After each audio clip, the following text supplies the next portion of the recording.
En cette fin d'année 2016, nous sommes heureux de constater que l'attractivité de la commune ne se dément pas.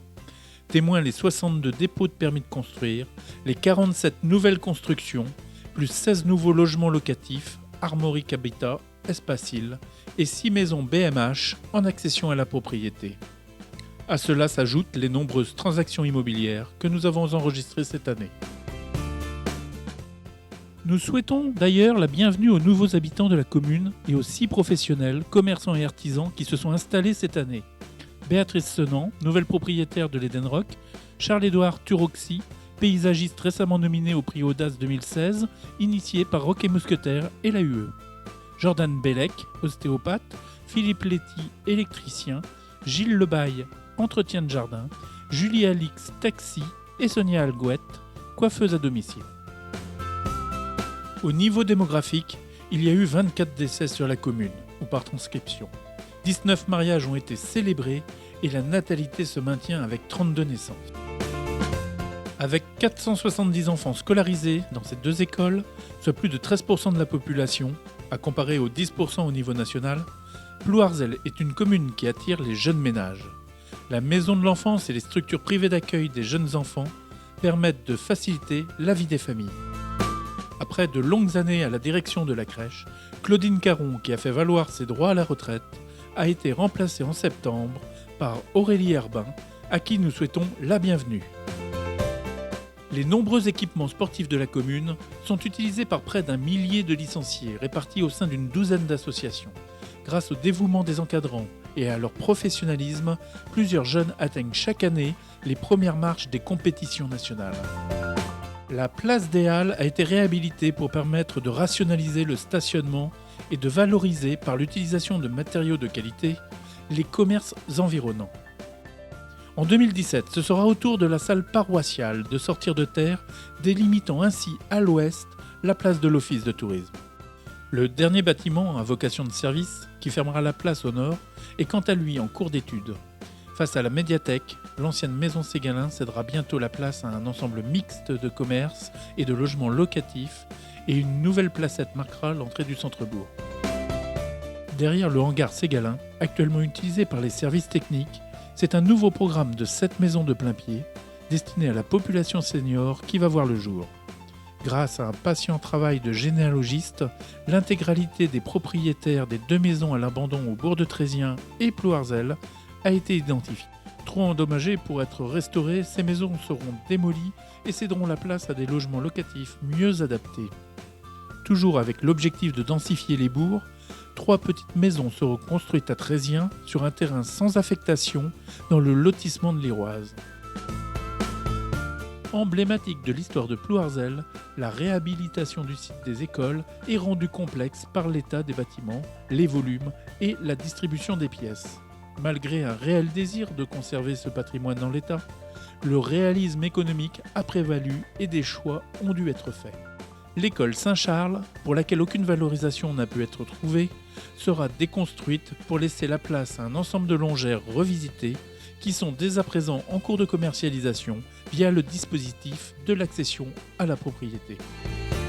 En matière d'urbanisme, notre objectif premier demeure celui de la densification des espaces urbains pour lutter contre l'étalement de l'habitat et limiter la déprise de la zone agricole.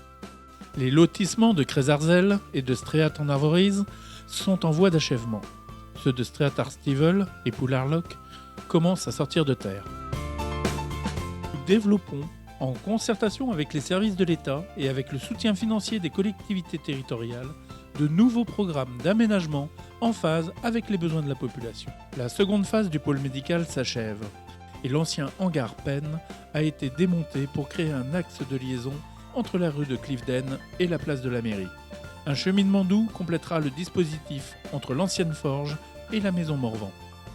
Il s'intégrera dans le programme de cheminement doux de la commune qui a permis cette année la création de la liaison entre le centre-bourg et la salle de sport de Kerven, via la route de Kerven. Parallèlement, la piste cyclable entre le bourg de Trézien continue à se dessiner au gré des acquisitions et échanges de terrain avec les propriétaires fonciers.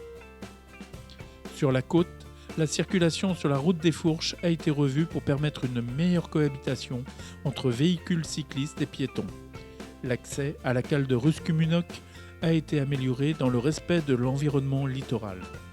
À la pointe de Portsmouth, suite aux dégradations causées par les tempêtes hivernales, le GR34 a été restauré et sécurisé.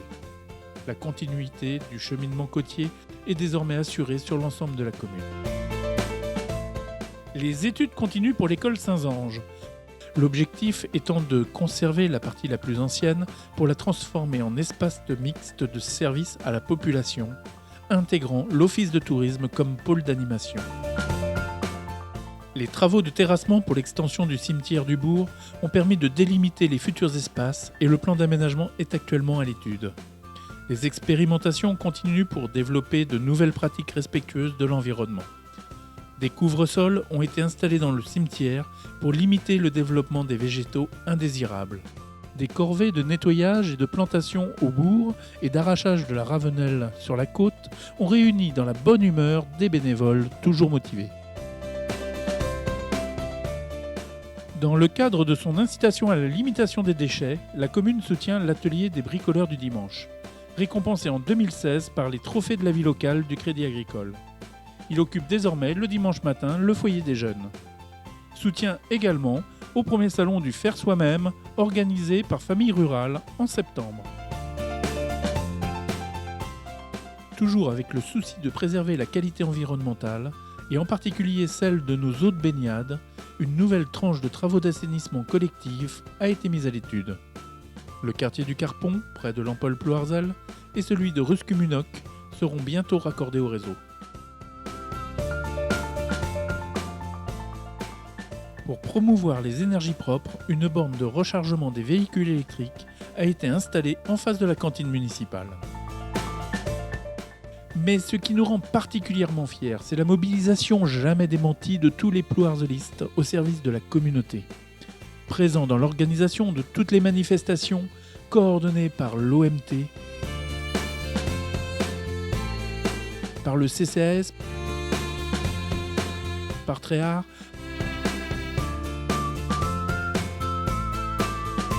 par Famille Rurale ou par l'INSEE.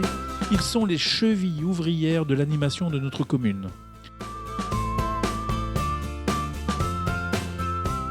Fête du crabe,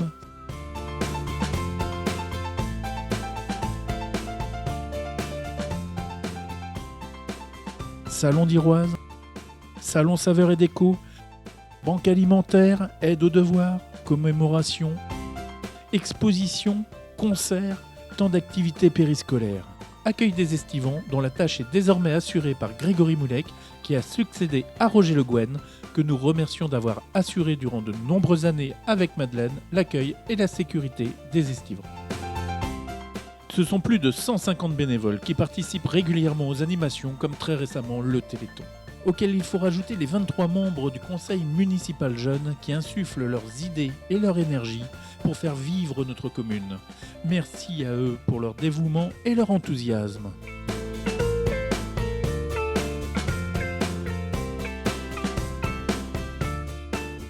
Bien qu'en 2017, en accord avec les directives de l'État, l'Office municipal de tourisme devienne une structure mutualisée au sein de la CCPI.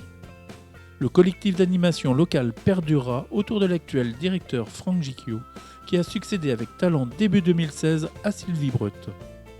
L'occasion nous est donnée de remercier à nouveau Sylvie pour son travail au service de l'animation de la commune pendant plus de 20 ans. À tous les ploarzelistes, à tous les partenaires privés et publics qui nous accompagnent quotidiennement, à tous les bénévoles, à tout le personnel municipal, encore une fois, merci pour votre engagement et très bonne année 2017 dans la joie et le respect. Blauwe Esmal.